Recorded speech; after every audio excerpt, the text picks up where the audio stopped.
This is expected to generate an additional 1.5 lakh jobs for our youth.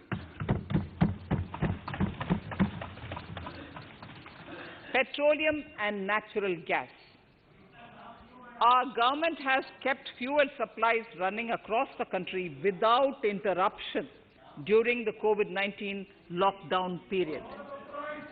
Taking note of the crucial nature of the sector in people's lives, the following key initiatives are being announced. 1. Ujjwala scheme, which has benefited 8 crore households, will be extended to cover 1 crore more beneficiaries. We will add 100 more districts in next 3 years to the city gas distribution network. A gas pipeline project will be taken up in the Union Territory of Jammu and Kashmir. An independent gas transport system operator will be set up for facilitation and coordination of booking of common carrier capacity in all natural gas pipelines on a non-discriminatory open access basis. Financial capital. I propose to consolidate the provisions of the SEBI Act 1992, Depositories Act 1996, Securities Contracts Regulation Act 1956, and Government Securities Act 2007 into a rationalized single securities markets code. The government would support the development of a world-class fintech hub at the GIFT IFSC. To instill confidence amongst the participants in corporate bond market during times of stress and to generally enhance secondary market liquidity, it is proposed to create a permanent institutional framework. The proposed body would purchase investment-grade debt securities both in the stressed and normal times and help in the development of the bond market.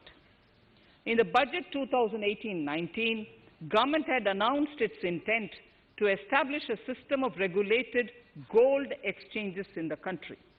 For the purpose, SEBI will be notified as the regulator, and Warehousing Development and Regulatory Authority will be strengthened to set up a commodity market ecosystem arrangement, including vaulting, assaying, logistics, etc., in addition to warehousing. Towards investor protection, I propose to introduce an investor charter as a right of all financial investors across all financial products. To give a further boost to the non-conventional energy sector, I propose to provide additional capital infusion of 1,000 crores to Solar Energy Corporation of India and 1,500 crores to Indian Renewable Energy Development Agency. I propose to amend the Insurance Act 1938 to increase the permissible FDI limit from 49% to 74% in insurance companies and allow foreign ownership and control with safeguards. Under the new structure, the majority of directors on the board and key management persons would be resident Indians, with at least 50% of directors being independent directors and specified percentage of profits being retained as general reserve. Stressed asset resolution by setting up a new structure. The high level of provisioning by public sector banks of their stressed assets calls for a measure to clean up the bank books. An asset reconstruction company limited and asset management company would be set up to consolidate and take over the existing stressed debt and then manage and dispose of the assets to alternative investment funds and other potential investors for eventual value realization. recapitalization of PSB. To further consolidate the financial capital capacity of PSBs, further recapitalization of 20,000 crores is proposed in 21-22.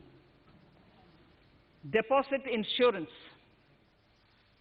Last year, government had approved an increase in the deposit insurance cover from 1 lakh rupees to 5 lakhs for bank customers.